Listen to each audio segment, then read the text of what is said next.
Hello everyone. Here is a free subscribe and bell notification animation.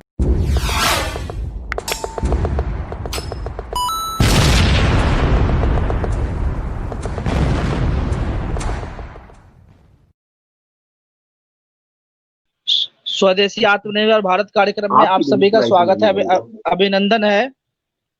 आज स्वदेशी आत्मनिर्भर भारत के 68 श्रृंखला में आज हमें जिन महानुभाव का मार्गदर्शन मिलेगा, आप है माननीय प्रोफेसर अभिराज राजेंद्र मिश्र जी, प्रोफेसर इलाहाबाद विश्वविद्यालय प्रोफेसर अभिराज राजेंद्र मिश्र जी, आप इलाहाबाद विश्वविद्यालय, हिमाचल प्रदेश विश्वविद्यालय तथा उद्यान रहे हैं। इनके अतिरिक्त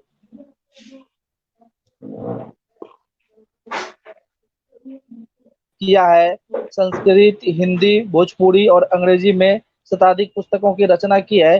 देश एवं विदेशों में आप अनेक बार सम्मानित किए गए हैं।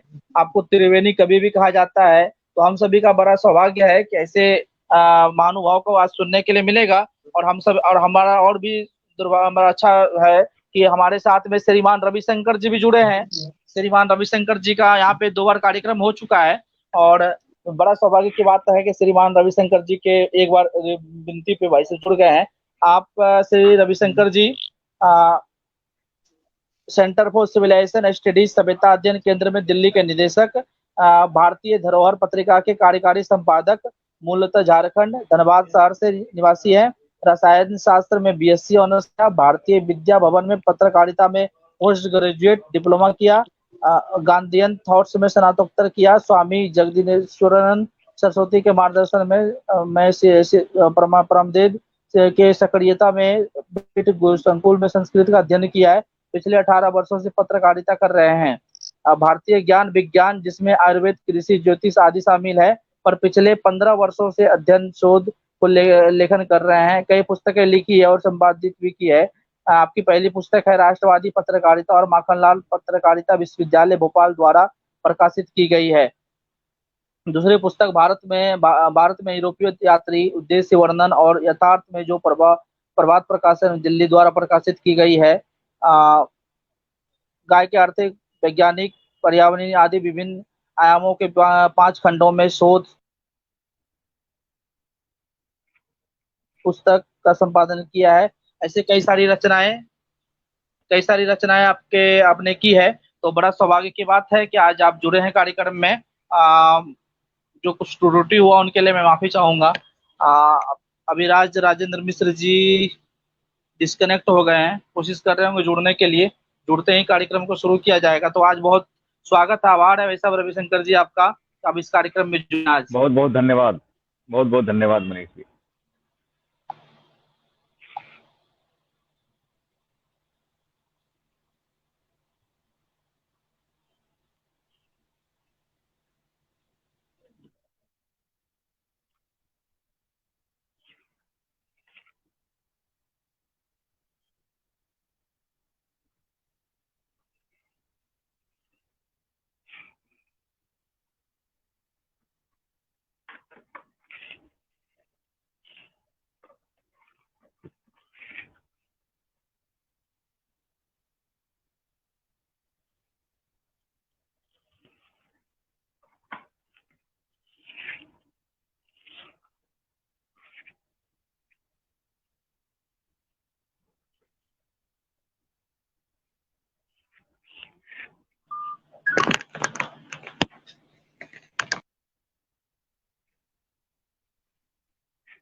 अभी श्रीमान जी से बात हुई है, कनेक्ट हो रहे हैं श्रीमान जी, और कुछ तकनीकी समस्या चल रही जुड़ने में, जुड़ रहे हैं। अभी जुड़ते कार्यक्रम को शुरू किया जाएगा।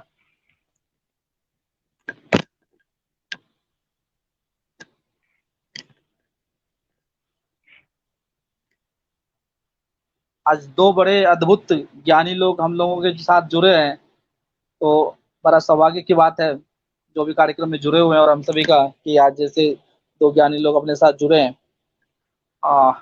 जो मुख्य वक्ता है श्रीमान जी डिस्कनेक्ट हो गए हैं। तो मैं निवेदन ही कर सकता हूँ श्री रविशंकर जी से कि जब तक जी नहीं जुड़े हैं, तो शायद कुछ आप अगर कहना चाहे तो कह सकते हैं श्रीमान जी।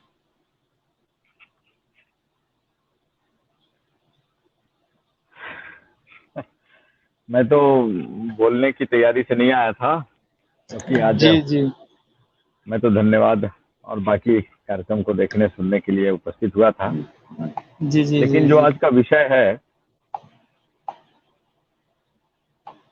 आज का विषय है प्राचीन भारत में स्वावलंबन।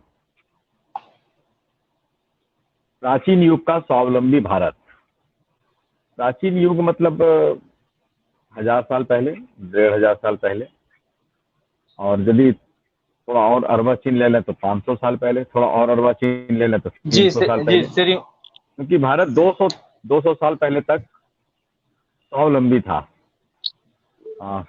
डॉक्टर साहब आ गए हैं, प्रोफेसर अभिराज राजेंद्र मिश्र जी, तो उन्हीं से सुने। जी प्रोफेसर अभिराज राजेंद्र मिश्र जी को आज के कार्यक्रम के लिए आमंत्रित करते हैं श्रीमान जी को।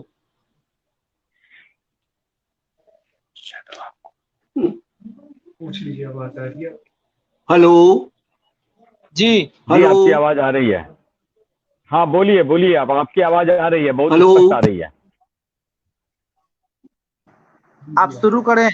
हाँ बोले, सुनाई पड़ रहा है आपको?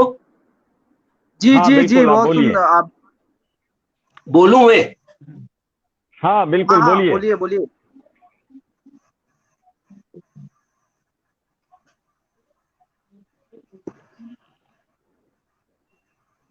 आज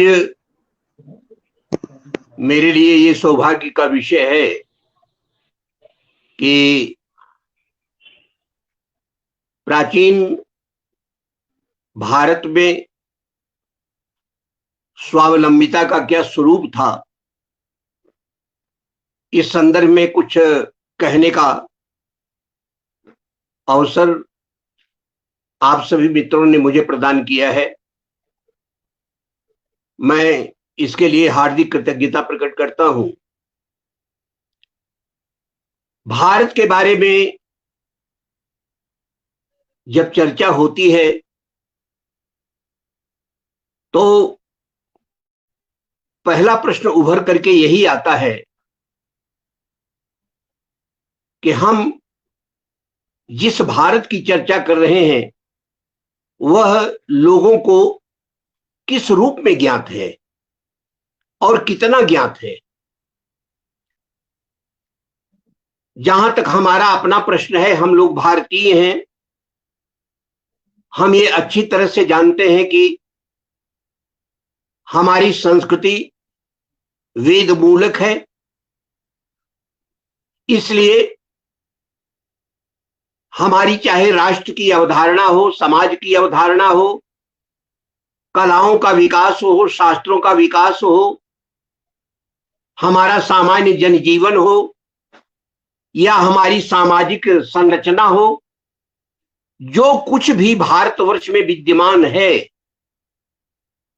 आंखों के समक्ष सबका मूल कहीं न कहीं हमारे वैदिक साहित्य से जाकर के जुड़ा हुआ है। और वेद एक ऐसी अद्भुत ईश्वरीय निधि है हमारे पास, जिसका कि हमें बड़ा स्वाभिमान है। और स्वाभिमान इस बात का भी है कि हमने कभी वेद को केवल अपनी वस्तु नहीं माना। भारतीयों की सदैव ये प्रशस्त दृष्टि रही, जैसा कि स्वामी दयानंद जी ने भी बाद में कहा कि ये संपूर्ण विश्व की ज्ञान की किताब है। ये वेद में प्रतिपादित जो ज्ञान है वो केवल भारतीयों के लिए नहीं है, बल्कि वो संपूर्ण विश्व का ज्ञान उसमें तिरोहित है। और हम आज ये विश्वास करते हैं कि संपूर्ण विश्व के पास जो कुछ भी ज्ञान के नाम पर उपलब्धि है, उसका कहीं न कहीं जुड़ाव वेदों के साथ अवश्य है। अपेक्षा बुद्धि से भले ही लोग अपने किसी अन्य धर्म ग्रंथ में विश्वास करें, अपनी अन्य परंपरा में विश्वास करें, लेकिन भारत में कभी इस प्रकार की अपेक्षा दृष्टि नहीं रही। इसकी सबसे बड़ी सिद्धि जो है हमारे अथर्ववेद के पृथ्वी सूक्त से हो जाती है। जिस पृथ्वी की वंदना हमारा ऋषि करता है वो पृथ्वी केवल भारतवर्ष की नहीं है। वह केवल उस पृथ्वी की चर्चा नहीं करता जो कन्याकुमारी से कश्मीर तक और सिंधु से ब्रह्मदेश तक व्याप्त है। वह जिस पृथ्वी की चर्चा करता है वह सप्तद्वीपा पृथ्वी है। और जब हम कहते हैं कि माता भूमि पुत्रो अहम पृथिव्याः, तो पृथ्वी के साथ हमारा जो माता और पुत्र का संबंध है वो केवल भारतीय पृथ्वी और भारतीय पुत्र का ही नहीं है बल्कि संपूर्ण विश्व का है। दुर्भाग्य है कि भारतीयों की इस पवित्र अवधारणा को उस रूप में संसार ने समझा नहीं और हमारी भारत माता की अवधारणा को भी ठीक से नहीं समझा। बहुतेरे लोग कभी कभी उपहास भी करते हैं इस बात का, लेकिन किन अर्थों में पृथ्वी को हमने माता माना था, किस दृष्टि से हमने माना था, ये यदि अच्छी तरह से कोई अथर्ववेद के उस सूक्त को पढ़े जिसमें करीब 63 मंत्र है, वे 63 मंत्र ये बताते हैं कि उस पृथ्वी का स्वरूप क्या था। मैंने तो इतनी गहराई से उसको जो है व्याख्यात किया है कि मैं दावे के साथ कह सकता हूं कि पृथ्वी सूक्त में आए हुए जाने कितने विवरण ऐसे हैं जो कि भारत में संभव नहीं है। जब तक आप पृथ्वी का विस्तार अमेरिका, यूरोप और अफ्रीका तक नहीं करेंगे, ऑस्ट्रेलिया तक नहीं करेंगे, तब तक उस समूची पृथ्वी का प्रतिबिंब आप नहीं समझ सकते जिसका वर्णन पृथ्वी सूक्त में किया गया है। बहरहाल हम उस विस्तृत चर्चा में नहीं पढ़ना चाहते क्योंकि उसे समझना समझाना आज बहुत कठिन हो गया है। आज का भारत वो भारत नहीं है जो महाराज मालवेश्वर भोज के समय तक था। भोज के समय तक, या मैं ये कहूं कि पृथ्वीराज चौहान के शासनकाल तक हमारी अपनी लाखों वर्ष प्राचीन जो परंपराएं थी वे सर्वथा कंटिन्यूड फॉर्म में, संततता के क्रम में चली आ रही थी। जो कुछ था हमारे यहां वो हमारे पुरखों की देन था। हमारी अपनी कला थी, अपना जीवन था, अपनी राजनीति थी, अपना सब कुछ था। लेकिन उसके बाद जो बाहर की संस्कृतियों का अपमिश्रण प्रारंभ हुआ, उसकी वजह से आज भारत का स्वरूप लगभग बदल सा गया है। हम भले ही ये कहें कि यह वही भारतवर्ष है जिसको वर्ष कहा गया, अजनाभ वर्ष कहा गया, भारतवर्ष कहा गया, लेकिन सच बात यह है कि आज जिसको हम हिंदुस्तान कह रहे हैं और हिंदुस्तान की जो परिभाषा हम दे रहे हैं उसमें और प्राचीन काल के भारत में निश्चित रूप से एक अंतर विद्यमान है। हम आज इस अवसर पर केवल यह चर्चा करना चाहते हैं कि अपनी उस प्राचीन अवधि में हमारा यह राष्ट्र किस प्रकार स्वावलंबी था। स्वावलंबी का सीधा सा तात्पर्य यहां पर है कि अपना हर एक आविष्कार हमारे अपने हाथ में था, हमारे सुख के साधन हमारे हाथ में थे, हमारे जनजीवन का सारा उपाय जो है हमारे हाथ में था।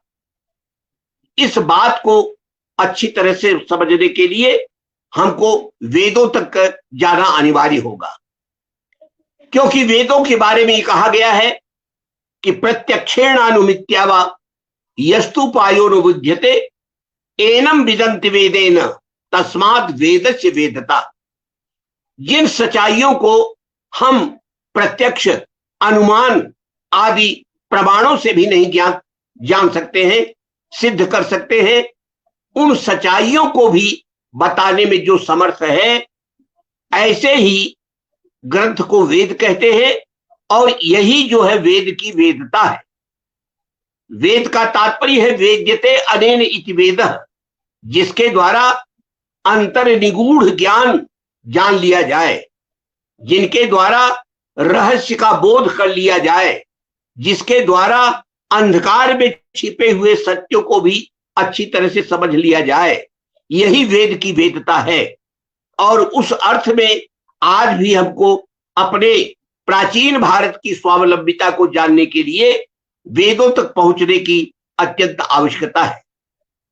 मित्रों, वेदों का गहन अध्ययन करें तो यह स्पष्ट हो जाता है कि इन वेदों में केवल देवताओं की स्तुतियां ही विद्यमान नहीं है, बल्कि वेद जो है वह देव सृष्टि और मानव सृष्टि के बीच में एक सेतु का काम करता है। वेद का यह दृढ़ विश्वास है कि मनुष्य ने जो सृष्टि की है, यह सृष्टि देवताओं की सृष्टि का एक प्रकार से प्रतिबिंब मात्र है। ये उसी का, जैसे कोई हम मूल आलेख की जेरॉक्स कॉपी कराते हैं, उसी प्रकार वेद ये मानता है कि हम ईश्वर ने जो सृष्टि देवताओं की आधिदैविक स्तर पर जो सृष्टि की, उसी आधिदैविक सृष्टि का ये आधिभौतिक सृष्टि उसी आधिदैविक सृष्टि की एक तरह से उसी का प्रतिबिंब है, उसी का रूप है। और इसीलिए वेद में बार बार कहा गया, यथा पूर्वम अकल्पयत, विधाता ने जो नई सृष्टि की तो वो सृष्टि ऐसा नहीं कि प्राचीन सृष्टि से बिल्कुल अलग थलग हो, ऐसा नहीं कि पुरानी सृष्टि में पेड़ पौधे दूसरे होते थे और आज दूसरे हैं, ऐसा नहीं कि पुरानी सृष्टि में जो जीव थे वो दूसरे प्रकार के थे, आज नहीं है। अंतर जरूर दोनों में है, लेकिन सच बात यह है कि हमारी जो आज की पांच भौतिक सृष्टि है, वह सृष्टि देव सृष्टि का ही एक प्रकार से उसी का अनुवर्तन है। तो उस रूप में वेद ये स्वीकार करता है कि हमारी सृष्टि यानी मर्त्य और अमर्त्य दोनों संस्कृतियों में परस्पर संबंध रहा है, दोनों एक दूसरे की पूरक है, दोनों एक दूसरे से जुड़ी हुई हैं। कालिदास भी अभिज्ञान शाकुंतल में यही कहते हैं, महर्षि मारीच के माध्यम से, जब वो महाराज दुष्यंत को आशीर्वाद देते हैं तो ये कहते हैं कि देवराज इंद्र और आप, हे राजन, आप दोनों मिलकर के एक दूसरे की संभावना करें। देवराज इंद्र समय समय पर जलवृष्टि करके आपको सुभिक्ष प्रदान करें, आप पृथ्वी को शस्य संपन्न बनाएं, और आप भी देवताओं को कृपान्वित करें, समय समय पर बड़े बड़े यज्ञों में उनको भविष्यान्न प्रदान करके। इस प्रकार मनुष्य और देवता एक दूसरे को अनुग्रहित करते हुए संपूर्ण सृष्टि का कल्याण करें, तीनों लोकों का कल्याण करें, 14 भुवनों का कल्याण करें। ये कालिदास ने भी आज से लगभग 2000 वर्ष पहले अपने नाटक में कहा था। तो औरों के लिए मर्त्य सृष्टि का अस्तित्व हो न हो, देवताओं की सृष्टि का अस्तित्व हो न हो, लेकिन भारतवर्ष में यह एक स्थापित सत्य है कि हमारे आदर्श देवता ही हैं। हम देवताओं का ही चरित्र, देवताओं का ही गुण, देवताओं की ही आयु, देवताओं की ही सारी शक्तियां हम प्राप्त करने के लिए प्रयत्नशील रहते हैं, और यही प्रयत्न हमको जो है ऊपर ले जाता है। सच बात यह है कि हम मनुष्य, देवता और पितर, ये तीनों 3 लेयर हैं सृष्टि के। देवता जो है वो अमर्त्य है और उनकी शक्तियां अनंत है, और हम एकदम नीचे हैं, और हम दोनों के बीच में जो जोड़ने वाला तत्व है वो हमारे पितृ हैं, हमारे पितरगण हैं, जो कि अशरीरी होने के नाते तो देवताओं के साथ है, लेकिन कभी वो हमारे साथ संबद्ध थे, इसलिए वो हमारे अपने भी हैं। तो इस रूप में हम सृष्टि को की व्याख्या करते हैं, इस रूप में हम सृष्टि को देखते हैं। ऋग्वेद का अध्ययन करने से हमें ज्ञान की अपार थाती जो है पढ़ने को मिलती है। वेद, सच बात यह है कि बिना वेद पढ़े आपको भारतीयता का स्वाभिमान हो ही नहीं सकता है। यदि आपने वेद मंत्रों का अध्ययन नहीं किया है तो आपको एक भारतीय होने का जो गौरव है, जो स्वाभिमान है, वो कभी जागृत नहीं होगा, क्योंकि वेद ही आपको बताता है कि आपके पूर्व विभिन्न क्षेत्रों में कितने आगे कहां तक बढ़ गए थे। ऋग्वेद को हम पढ़ते हैं तो उसमें हमको शतारित्राम नावम की चर्चा मिलती है। शतारित्राम नावम यानी 100 अरित्रों से, 100 पतवारों से चलने वाली नाव। इस प्रकार की नाव का निर्माण हमारे पुरखे, हमारे ऋषि मुनि इस प्रकार की नाव का निर्माण करने में समर्थ थे। आप कल्पना कर सकते हैं कि जो नाव 100 पतवारों से खेई जाएगी, 100 पतवारों से जिस नाव को पानी में आगे बढ़ाया जा सकता है, वो नाव कितनी बड़ी होगी। हम छोटी मोटी कल्पना कर सकते हैं कि संभवतः नौका धावन में, नौका दौड़ में हमारे केरल प्रांत में जिस प्रकार की लंबी लंबी नावें होती हैं, उस प्रकार की नाव रही होगी। उस प्रकार की नाव बनाने में, उस प्रकार के जलपोत बने हमारे पुरखे बहुत आगे थे। वेदों में हमारे तुग्रु और भुज्यु, इन पिता पुत्र की चर्चा आई हुई है। तुग्रु और भुज्यु का कथानक बड़ा विचित्र है। उसमें ये तुग्रु जो है बहुत तपस्वी, महान तपस्वी है, उसका पुत्र है भुज्यु। लेकिन एक बार संग्राम में जब वो अपने शत्रुओं से परास्त हो जाता है और बहुत दुखी मन से अपने घर लौटता है और पिता को अपनी पराजय का सारा दुख, सारी पीड़ा निवेदित करता है, तो उसके पिता अपने तपोबल से, अपने कौशल से, अपनी विद्या से वो उसके लिए एक ऐसे रथ का निर्माण करते हैं जो रथ 3 पहियों पर चलता था।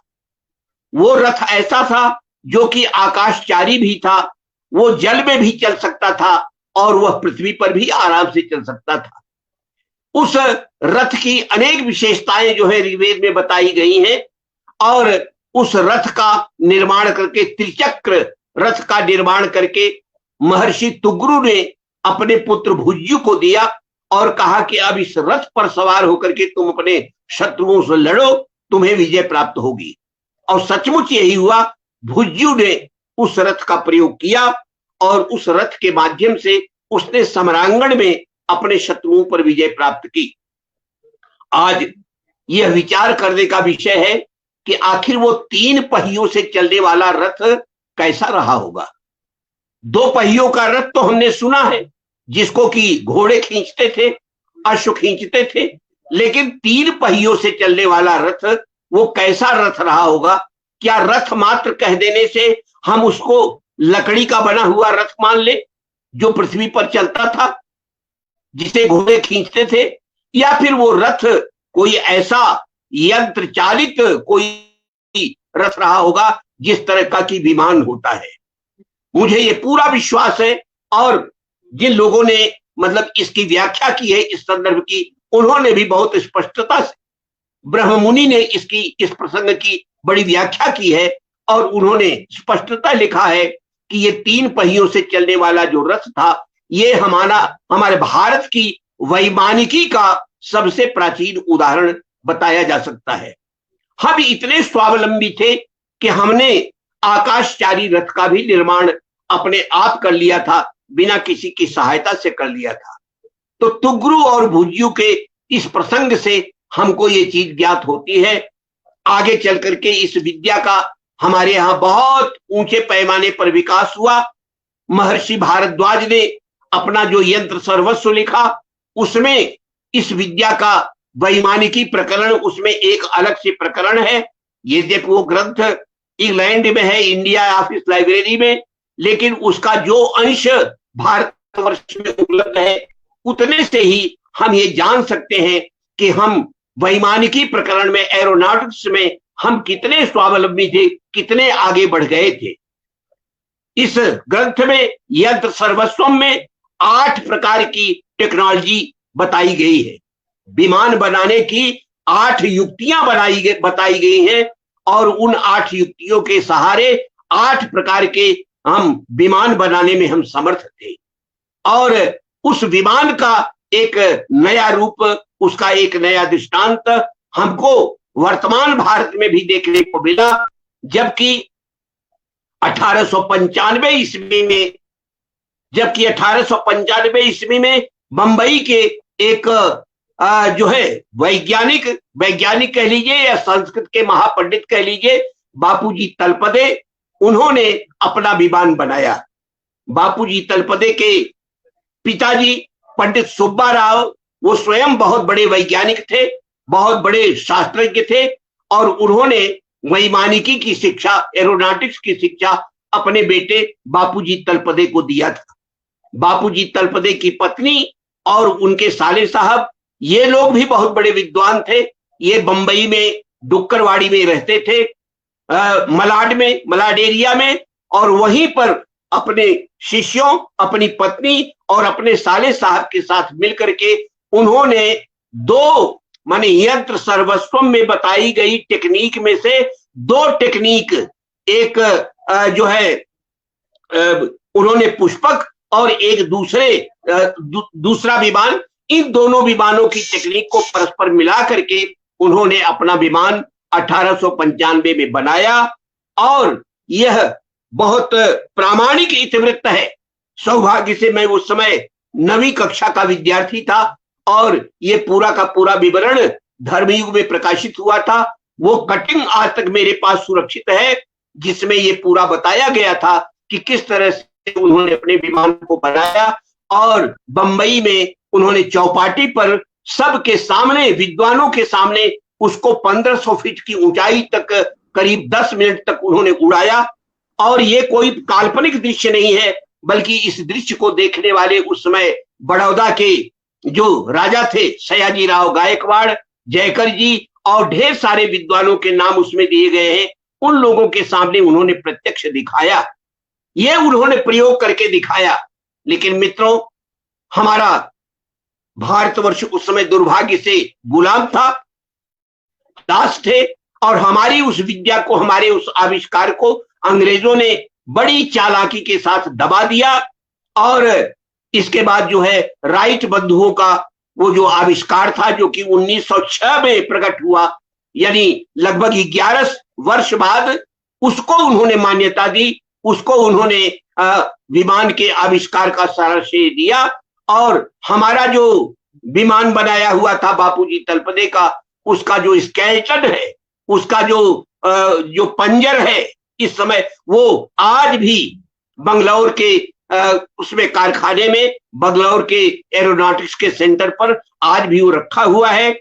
ये कोई काल्पनिक बात नहीं है, ये बहुत ही स्वतंत्र भारत की हमारी एक बहुत बड़ी उपलब्धि है, जिसका श्रेय हमको उसी तरह नहीं मिल पाया जैसे कि बेतार के तार का जो है श्रेय जगदीश चंद्र बसु को न मिल करके वो दिया मार्कोनी को। तो जाने कितने ऐसे सत्य हैं, जाने कितने ऐसे क्षेत्र हैं जहां पर भारत पूर्णतः स्वावलंबी था और भारत जो है संपूर्ण विश्व का गुरु था, संपूर्ण विश्व को जो है शिक्षा देने वाला था। लेकिन क्योंकि हमारी नियति, हमारे भाग्य के सूत्रधार कुछ और लोग थे, इसलिए उन्होंने हमारे उस अतीत को उन्होंने कलंकित करने के लिए, या कह लीजिए कि हमारे उस स्वर्णिम अतीत को एक तरह से दबा देने के लिए उन्होंने इन सारी सच्चाइयों को उन्होंने जो है दबाया। आज भी हम उस तरह का प्रयत्न नहीं कर पा रहे हैं। आज हम अपनी नई पीढ़ी के बच्चों को ये नहीं बता पा रहे हैं कि ग्रेविटेशन का जो सिद्धांत, गुरुत्वाकर्षण का जो सिद्धांत आप न्यूटन के नाम से जानते हैं, वो न्यूटन जो कि 16वीं शताब्दी में पैदा हुआ, वह गुरुत्वाकर्षण का सिद्धांत हमारे देश में 5वीं शताब्दी में ही उपलब्ध हो गया था, जबकि 5वीं में भी और आगे चल करके करीब 13वीं शताब्दी में भी जब उन्होंने अपना गोलाध्याय लिखा जैसा ग्रंथ आया, उसमें बड़ी स्पष्टता के साथ जो है हमारे वैज्ञानिक ने, हमारे ज्योतिर्विद ने ये कहा कि आकृष्ट शक्तिश्च मही, यानी पृथ्वी जो है ये आकर्षण की शक्ति से ओतप्रोत है। ये तथ्य जो है हमारे यहाँ बहुत पहले बता दिया गया अपने ग्रंथों में, लेकिन हम उन ग्रंथों में न पढ़ करके, उसका ज्ञान न होने के कारण हमको ये घुट्टी पिलाई गई कि हम न्यूटन को ही हम उस गुरुत्वाकर्षण का जो है प्रणेता माने। इसी तरह से आगे चल करके हम देखते हैं ज्योतिर्विद्या के विकास में जितने यंत्रों का निर्माण किया, जबकि सारी दुनिया गहन कुहासे में सोई हुई थी, किसी को कुछ ज्ञान नहीं था इन सब चीजों का, उस समय भी हमारे ब्रह्मगुप्त ने उस समय भी 7वीं शताब्दी के आसपास अपने ग्रंथ में उन्होंने जाने कितने यंत्रों का निर्माण किया, जाने कितने यंत्रों को बताया। उन यंत्रों के माध्यम से अक्षांश और देशांतर की रेखाओं का जानना, और भारतवर्ष में यदि इस समय इतना समय है तो विश्व के अन्य स्थानों पर क्या समय होगा, इन सब का ज्ञान और नाना प्रकार के अन्य सत्यों का उसमें प्राकट्य उन्होंने किया। ये उन्होंने बताया कि किस तरह से ये लोग ऐसा कह करके कभी कभी हंसी कर देते हैं कि भारतीयों को तो बस अपनी पूरा कथाओं का बड़ा गुमान है और इतने अंधविश्वास में जीते हैं कि वो बस ये कह के संतोष कर लेते हैं कि राहु नाम का कोई राक्षस था जिसके 2 टुकड़े हो गए, राहु और केतु, और वही दोनों जो है सूर्य और चंद्र को परेशान करते हैं। इन मूर्खों को ये नहीं मालूम है कि पूरा कथाएं जो हैं वो एक प्रकार से प्रतिच्छाया मात्र होती है। वो सत्य को समझाने का, सत्य तक जाने का एक स्रोत होती हैं, और उन स्रोतों को स्रोत के ही रूप में विश्वास करना चाहिए। लेकिन उनको ये नहीं मालूम है कि जहां भारतीय जनमानस में राहु और केतु की कहानी जन जन में व्याप्त है, और हो सकता है कि उस कहानी से न पढ़े लिखे लोग या गांव की सामान्य जनता और हमारी जो है माताएं, चाचियां, दादियां जो ज्यादा पढ़ी लिखी नहीं है, हो सकता है कि उनकी धार्मिक भावना उद्दीप्त होती हो, उनको आनंद प्राप्त होता हो।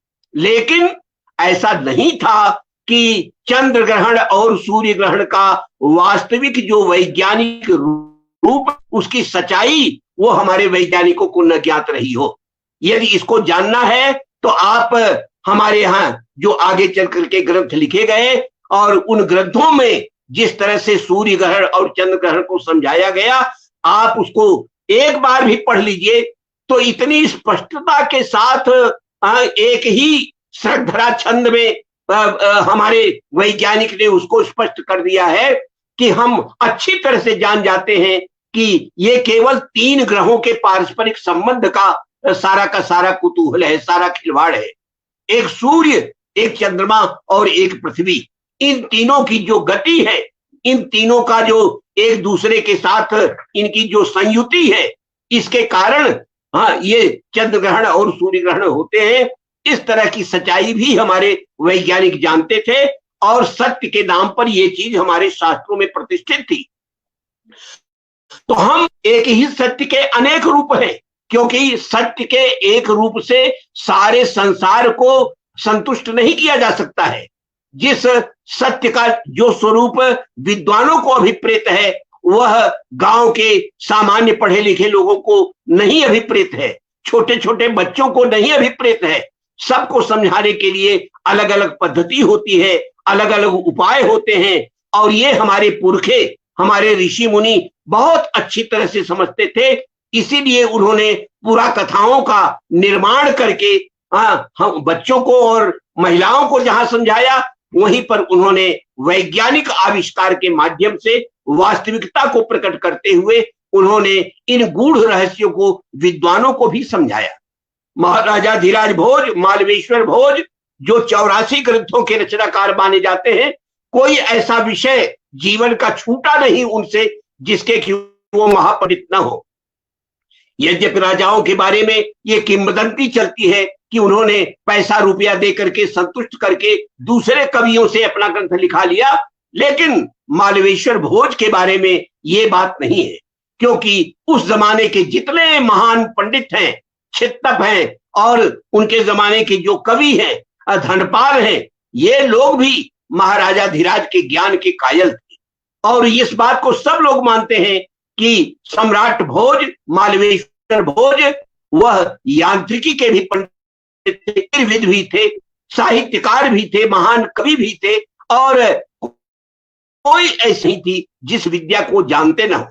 एक और उनका समरांगण सूत्रधार जैसा ग्रंथ, जो कि आर्किटेक्चर का मानक ग्रंथ माना जाता है, वहीं पर यंत्र सर्वस्व में उन्होंने नाना प्रकार के यंत्रों की चर्चा की, और केवल चर्चा ही नहीं किया बल्कि मांडू के दुर्ग में उन्होंने उस प्रकार की बिल्डिंग्स बनवाई जहां पर कि जिन बिल्डिंग्स के माध्यम से ध्वनि और प्रकाश का जो है उसकी जो है परीक्षा की जाती थी।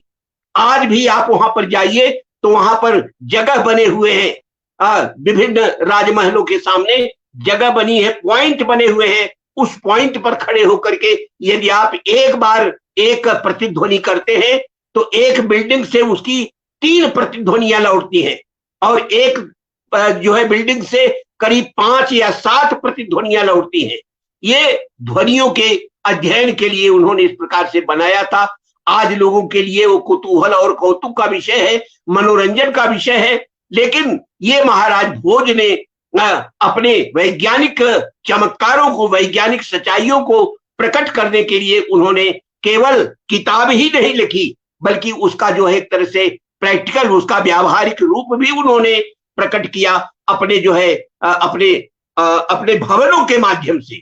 ये जो वहां पर जहाज महल बना हुआ है, हिंडोला महल बना हुआ है, नाना प्रकार के जो राजमहल बने हुए हैं, उसका मर्म लोग नहीं समझ पाते हैं आज कि ये किस उद्देश्य से बनवाए गए थे, क्योंकि वो विद्या लुप्त हो गई, उसको समझने और समझाने वाले आज हमारे देश में नहीं है। तो मित्रों, मैंने कहा कि यदि भारतीयता का आपको स्वाभिमान होना चाहिए, यदि नई पीढ़ी को आप वह वैदेशिक बौद्धिक दासता से मुक्त करना चाहते हैं, तो जितनी जल्दी हो सके वो अपनी प्राचीन विद्या, वेदों का जो रहस्य है, वो हमारे बच्चों तक जाना चाहिए। ये जो है सब कुछ हमारे पुरखों ने सुरक्षित कर रखा है, वेद मंत्रों में सबका सब जो है उपलब्ध है। ऋग्वेद का जो 7वां मंडल है, वह पूरा का पूरा मंडल, उसके देवता जो है अश्विनी कुमार है, और एक बार यदि आप उस मंडल को पढ़ डालें तो ऐसी ऐसी सच्चाइयां प्रकट होती हैं जो संपूर्ण विश्व को एक तरह से चैलेंज करने के लिए, उसको जो है एक उससे प्रश्न पूछने के लिए आपको साहस प्रदान करती है। इस 7वें मंडल में अश्विनी कुमारों के द्वारा किए गए जितने महान कार्य हैं, उन सब की वंदना की गई है।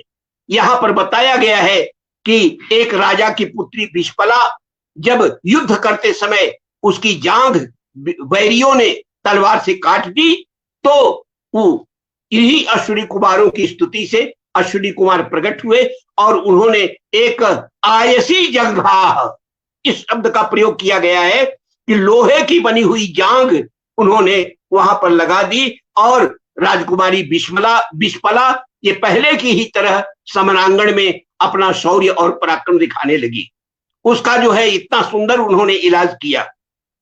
इसी तरह से वहां पर दधीची का जो है प्रसंग आया हुआ है कि किस तरह से अश्विनी कुमारों ने दधीची से मधु विद्या मांगी, लेकिन दधीच ने अपनी असमर्थता बताई और कहा कि हे अश्विनी कुमारों, हम ये विद्या आपको दे तो सकते हैं, लेकिन देवराज इंद्र से मुझे ये मधु विद्या प्राप्त हुई है, और देवराज इंद्र ने ये शर्त रखी है कि ये विद्या यदि हम किसी और को दे देते हैं तो वो हमारा सिर काट देगा, हमको मार डालेगा, इसलिए मैं ये विद्या किसी को दे नहीं सकता।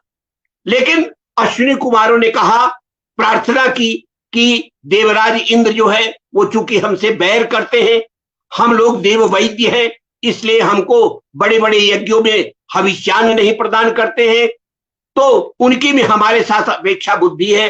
लेकिन हे महर्षि, हम ये अपवर्ग विद्या जो है, हम ये विद्या, मधु विद्या, संजीवनी विद्या हम लोक कल्याण के लिए चाहते हैं, ताकि सारे संसार का हम कल्याण कर सके, केवल आप तक सीमित रह जाए, तो आप ये विद्या हमको प्रदान कीजिए। क्रुद्ध होकर के यदि आपका वो गला काट देगा तो हम आपको वचन देते हैं कि दोबारा हम फिर आपको पुनर्जीवित कर देंगे। दधीच की समझ में आ गया। उन्होंने मधु विद्या का उपदेश अश्विनी कुमारों को दिया। देवराज इंद्र को जैसे ही ज्ञात हुआ, उसने क्रुद्ध होकर के खड्ग से महर्षि का शीश काट दिया, लेकिन अश्विनी कुमारों ने उस शीश को अपने पास तत्काल सुरक्षित रख लिया। और जब उनको संजीवनी विद्या तो ज्ञात ही हो गई थी, और उसी विद्या के बल पर उन्होंने उनके जो मौलिक शीर्ष है उसको फिर उनके सिर के ऊपर जोड़ दिया, उसके अपनी संधानी प्रक्रिया के द्वारा। इस तरह से मधु विद्या का ये आगे चल करके विकास भी हो गया। वो दधीची से आ गई जो है अश्विनी कुमारों तक, और दधीची को पुनर्जीवन भी प्राप्त हो गया। अब ये इतना अद्भुत दृष्टांत है, सुनने वाले तो मजाक करेंगे, क्योंकि उनको तो सिवाय भारत का अपमान उसके अलावा कुछ सूझता नहीं है। और इन सब कथानकों में उनका अपना कोई कथानक हो, अपना कोई, अभी मैं किसी का नाम अलग नहीं लेना चाहता, लेकिन चाहे वो क्रिश्चियनिटी हो चाहे इस्लाम हो, किसी का भी धर्म ग्रंथ ऐसा नहीं है जिसमें कि इस प्रकार की पूरा कथाएं न भरी हो, जिन पूरा कथाओं पर कोई सहसा विश्वास नहीं कर सकता है।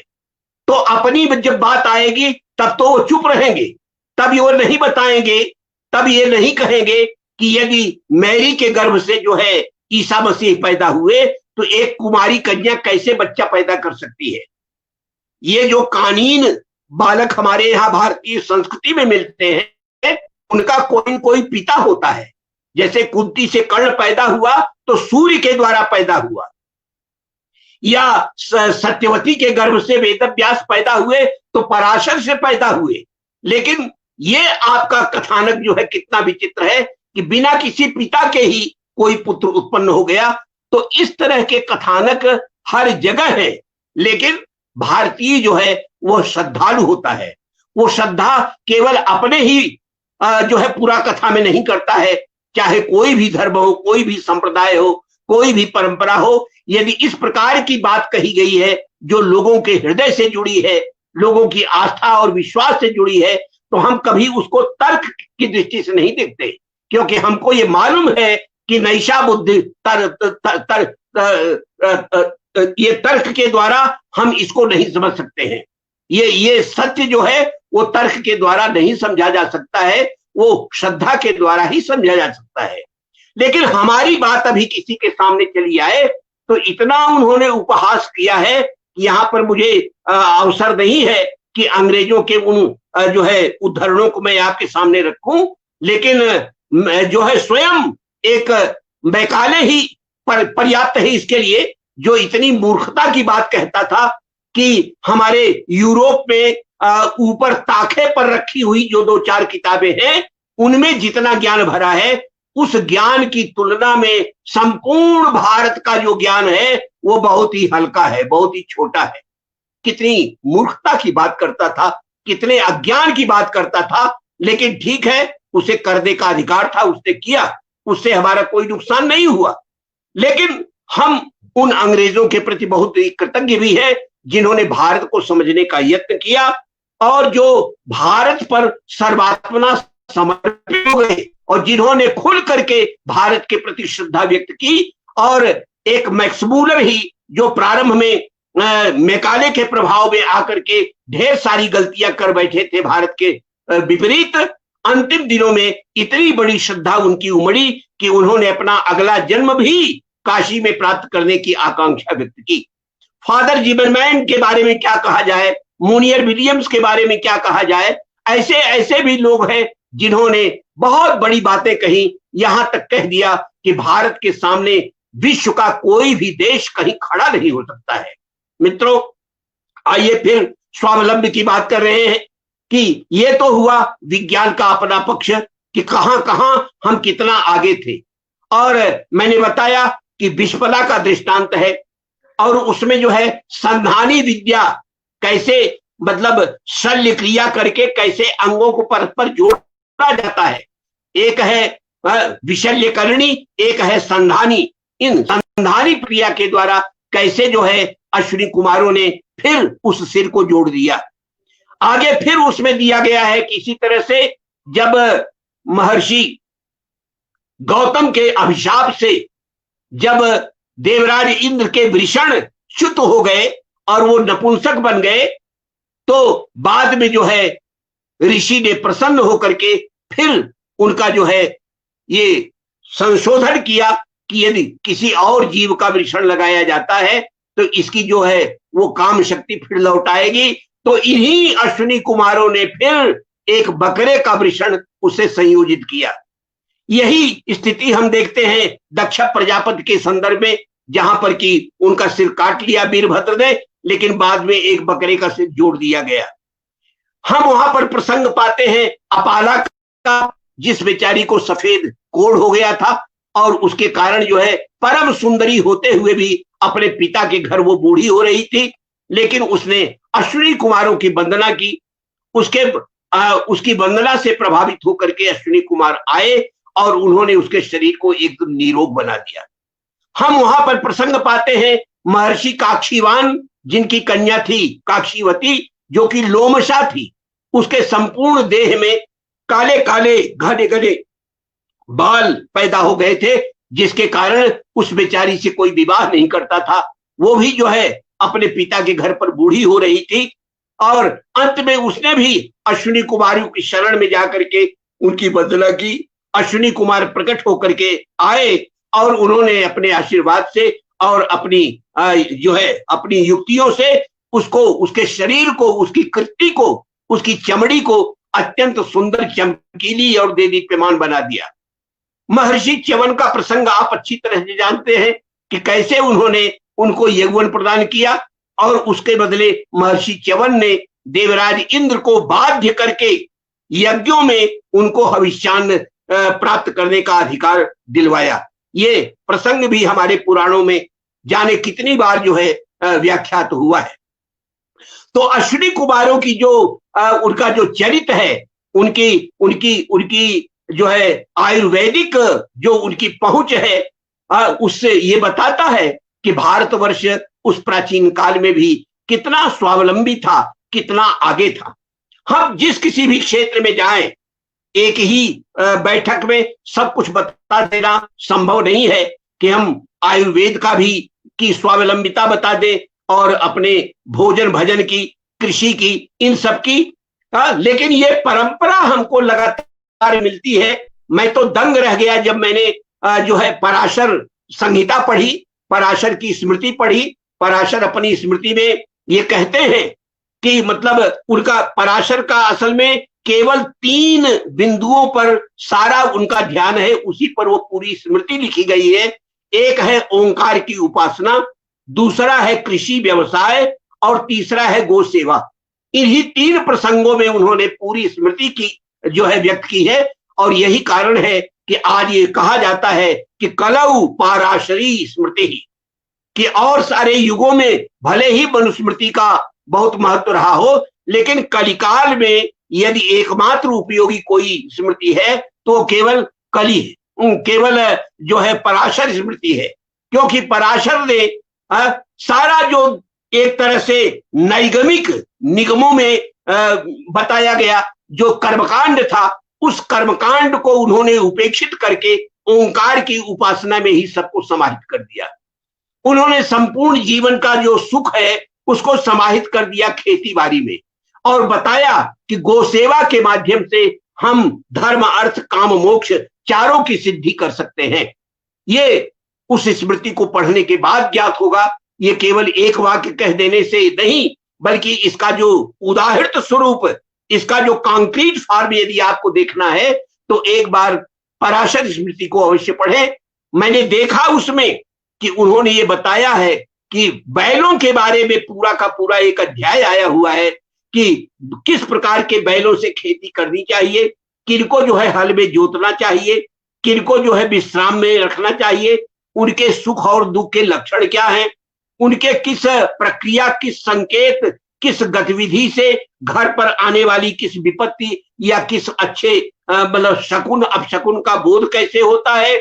अद्भुत मतलब वो ज्ञान है, ये समझ में नहीं आता है कि कौन सी विद्या है जिसको भारतीयों ने विकसित किया था कि एक नकुल के अश्वशास्त्र में घोड़ा ही जो है वो सबसे बड़ा वैद्य है, और घोड़े का वो पैर कैसे चला रहा है, कान कैसे चला रहा है, आंखों से देख कैसे रहा है, और मुंह से जो है हिनहिनाहट कैसी पैदा कर रहा है, इन सब से हमारे जो पुरखे थे प्राचीन काल में वो सब घर पर आने वाली ईति भीति सब का वो निर्णय कर लेते थे। मेरे पास नकुल का अश्वशास्त्र है, सरस्वती महल लाइब्रेरी से प्रकाशित किया गया है, आप भी एक बार उसको पढ़े और एक बार देखें कि हॉर्स साइंस को किस तरह से हमारे राष्ट्र के जो है ऋषियों मुनियों ने समझा था, और कैसे उन्होंने एक घोड़े को अपने जीवन का, अपने परिवार का, अपने कुटुंब का एक स्थायी सदस्य मान लिया था कि उसके माध्यम से वो सब कुछ जान जाते थे। मित्रों, हमारे यहाँ ये परंपरा है कि पालतू पक्षी और ये पशु और यहाँ तक कि वृक्ष, ये सब भी घर की विपत्तियों को अपने ऊपर ले लेते थे।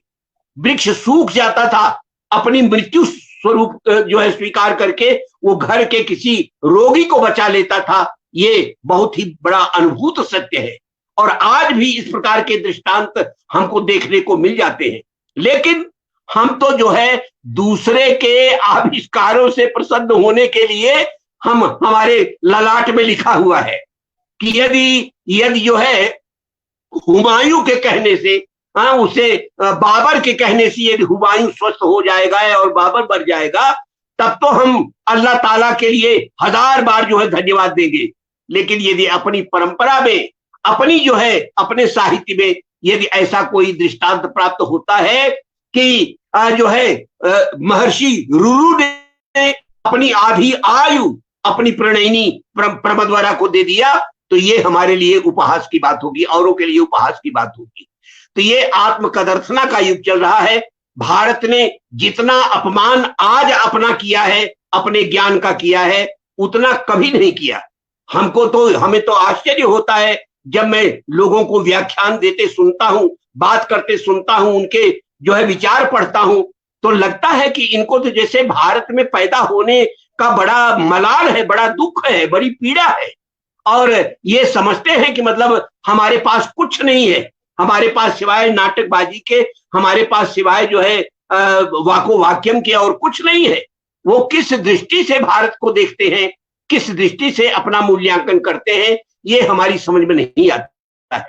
जिस भारत ने अपनी उपलब्धियों को बिखेरा, ईसा पूर्व 6ठी सहस्त्राब्दी में बिखेरा, और हमारी वो सारी उपलब्धियां जो है सुमेरियन कल्चर में, बेबीलोनियन कल्चर में, असीरियन कल्चर में, मिस्र की संस्कृति में, हित्ती मितानी संस्कृति में, जहां जाकर के उन्होंने धूम मचाई, वहां जाकर के उन्होंने अपनी प्रलय की थियरी को स्थापित किया, अपने जनजीवन को स्थापित किया।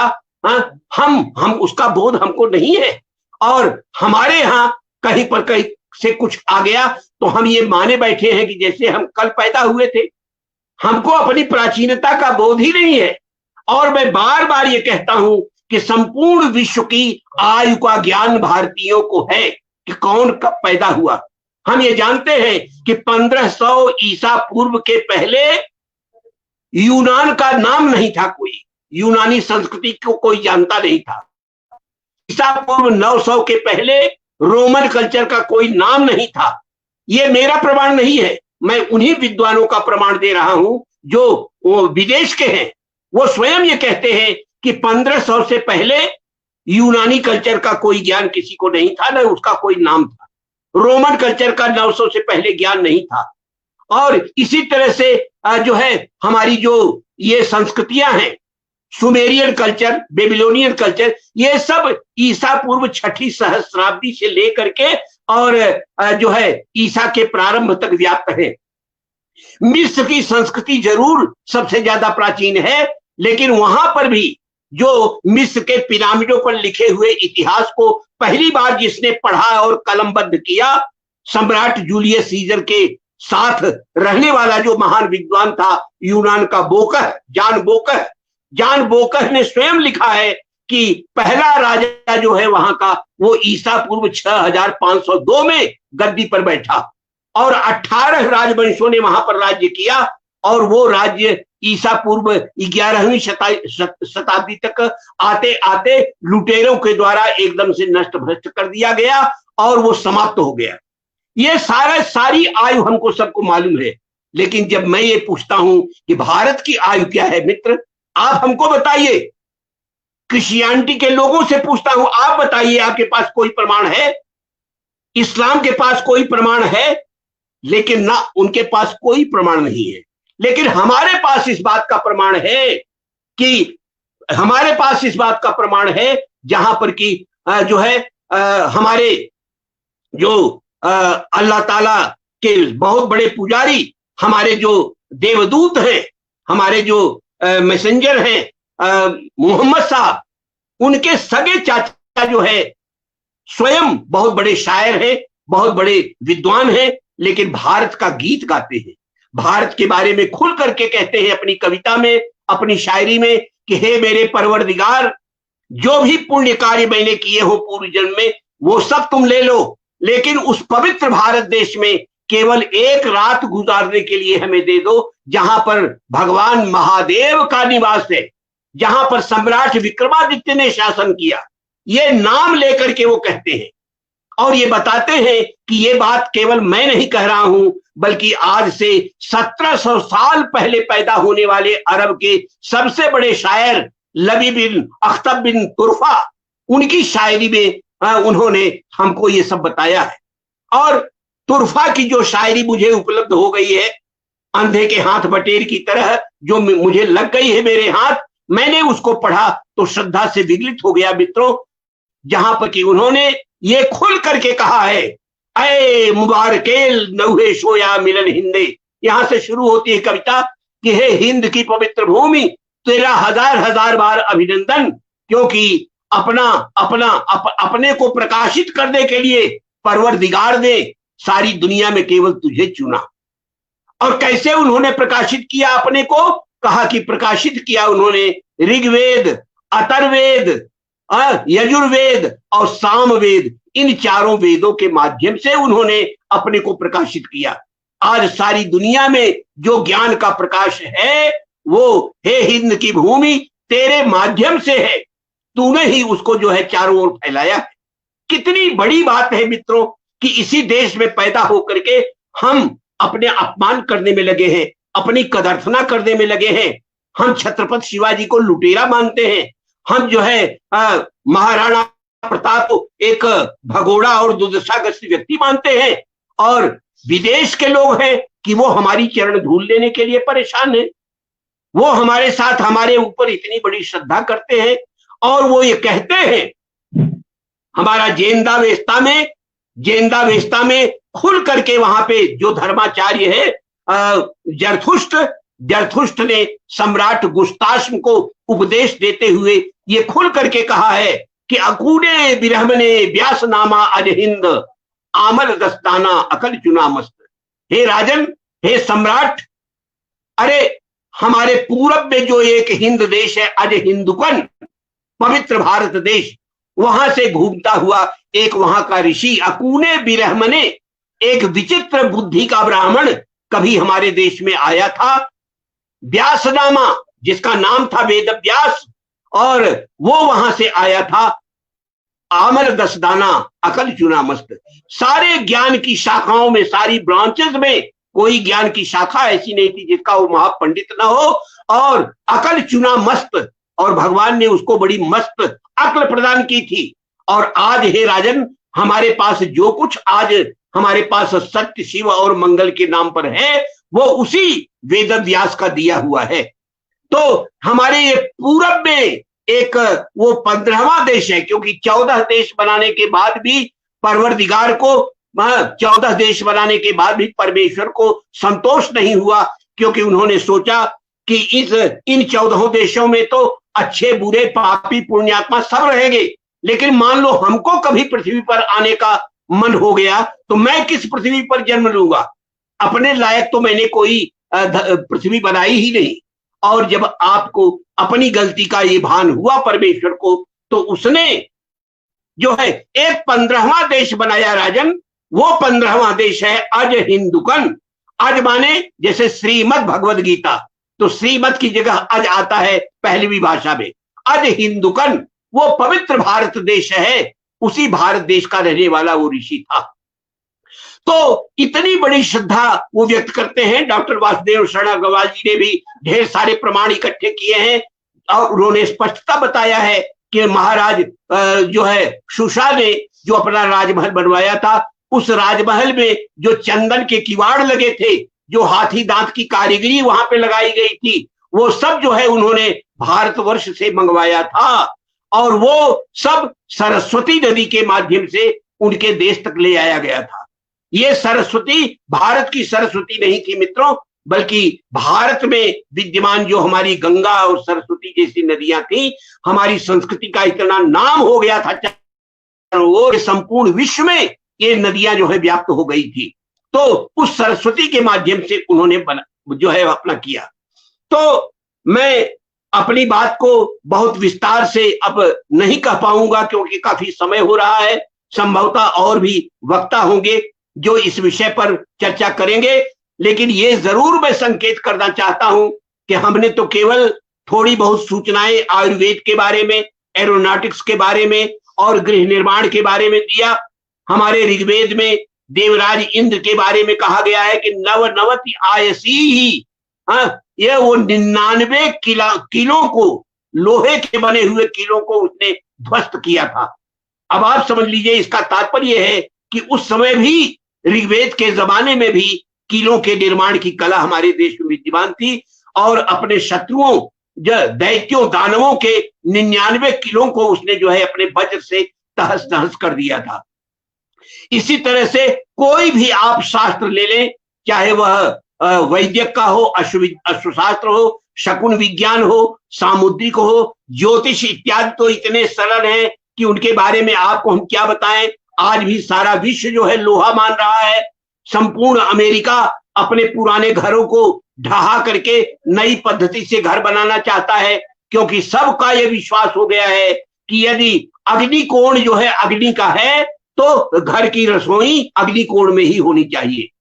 यदि धन का स्थान जो है उत्तर में है तो उत्तर में ही जो है हमारा स्टोर रूम होना चाहिए। लोगों को वैसा लग रहा है कि हमारा जीवन जो है वो देवताओं से जुड़ा हुआ है, देवताओं से हम अपने को अलग नहीं कर सकते हैं।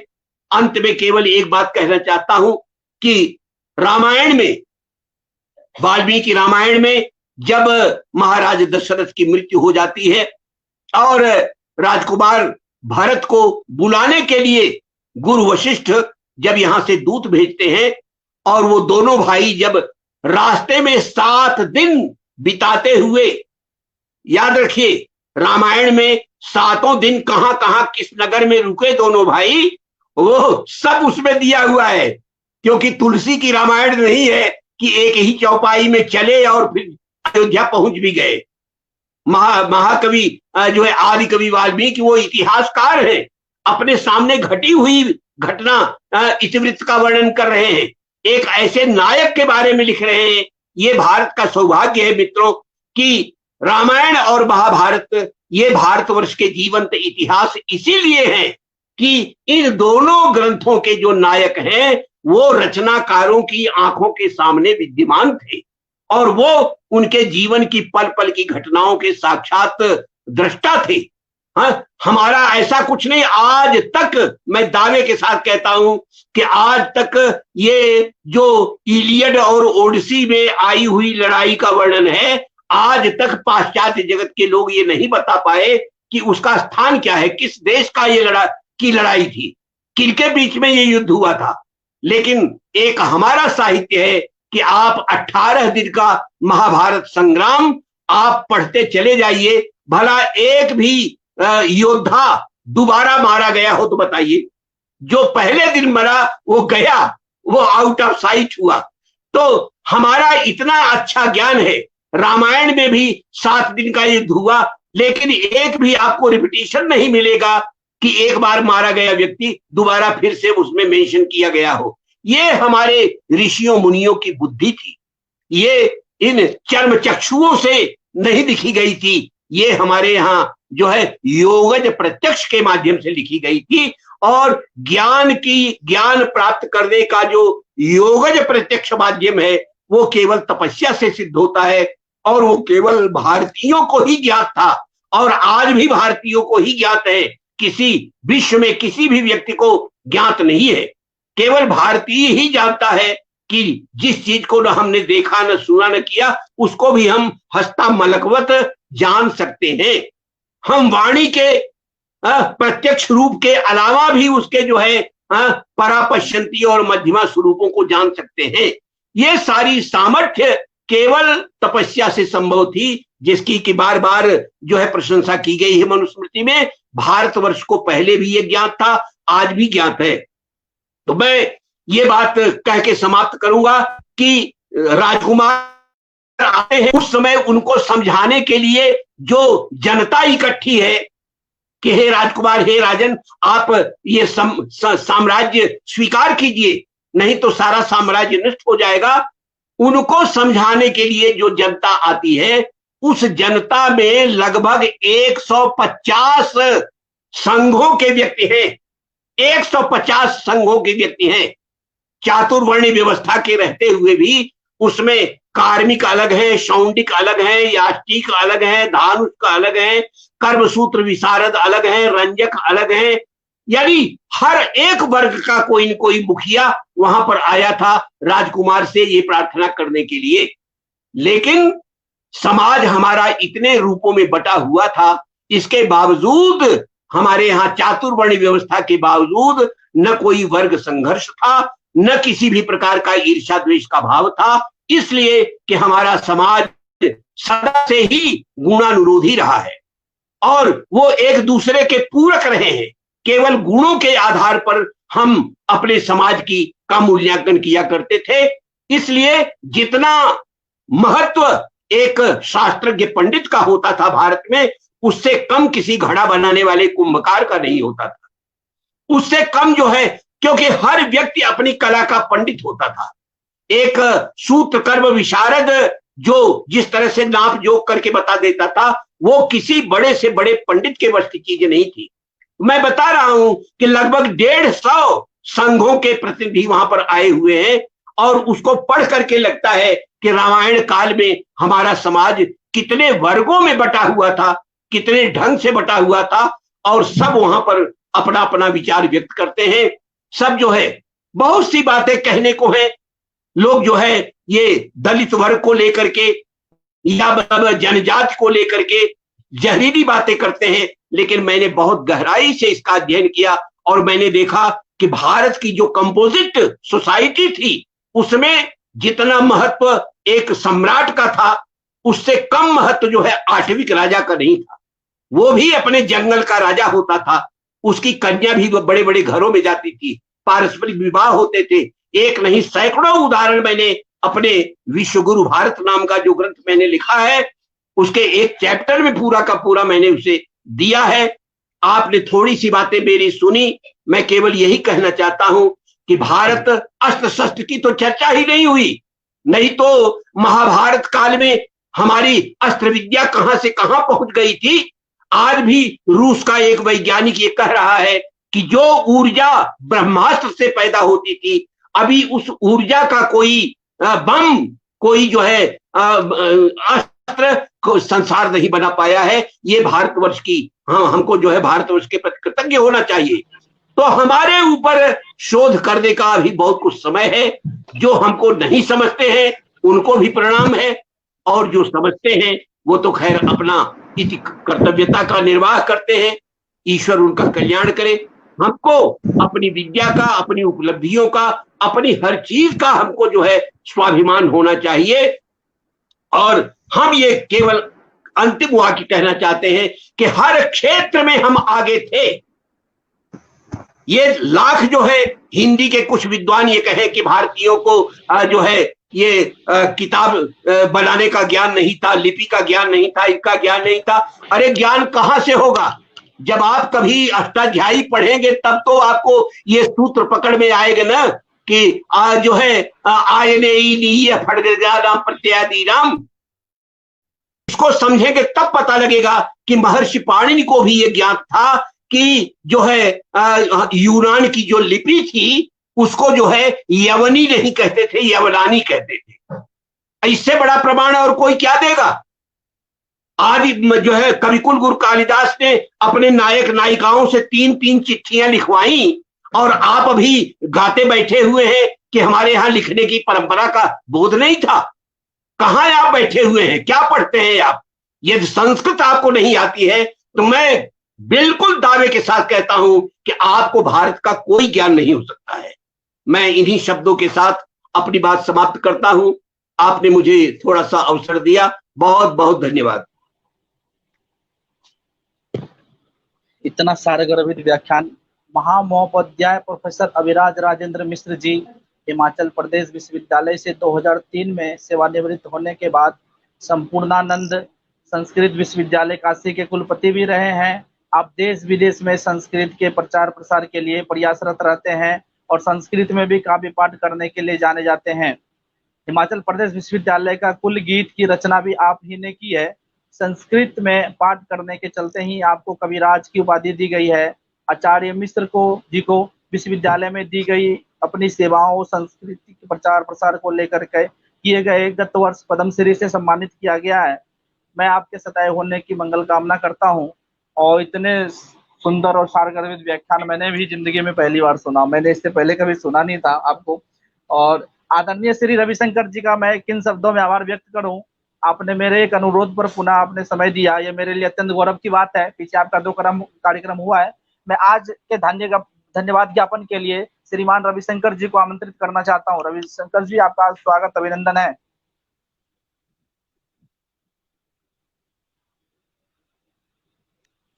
तो में जो आज का व्याख्यान था वह एक अद्भुत व्याख्यान था। भारत में विज्ञान और तकनीकी कितनी विस्तृत थी और कितना उसका किस ऊंचाई तक वह पहुंची थी, उसका एक संक्षेप में और बड़े ही सरल शब्दों में आदरणीय प्रोफेसर अभिराज राजेंद्र मिश्र जी ने हमारे सामने में एक प्रस्तुति, एक झलक हमारे सामने में रखी है। मैं झलक इसलिए कह रहा हूं, जैसा उन्होंने स्वयं कहा, ये बहुत ही एक छोटा मतलब उसका स्वरूप प्रस्तुत कर पा रहे हैं। पूरा विस्तार से यदि वो बताने लगेंगे, मुझे लगता है अभिराज राजेंद्र मिश्र जी पूरे दिन भर उसको बोल सकते हैं और हमको पूरे दिन भी हम ऊबेंगे नहीं, हम बड़े ही रुचिपूर्वक और शौक पूर्वक उसको सुन सकते हैं। तो ये हमें समझना पड़ेगा कि इतना विज्ञान और इतनी जो तकनीक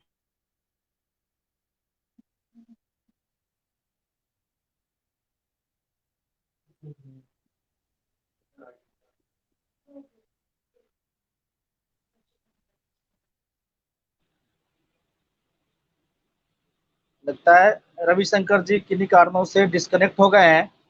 मैं रविशंकर जी पुनः जुड़े और मैंने रियली में रविशंकर जी जुड़ गए हैं। आप लोग बने रहें साथ में। भारतवर्ष ये कहता था और अब हम कहावतें सुनते थे कि भारत सोने की चिड़िया था और ये सारा कुछ, लेकिन ये वास्तव इसको मानने के लिए विदेशियों ने जो शोध किया,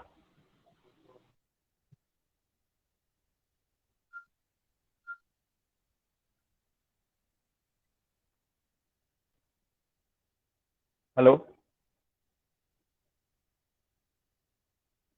बोलिए भाई साहब, बोलिए, आप बोलिए।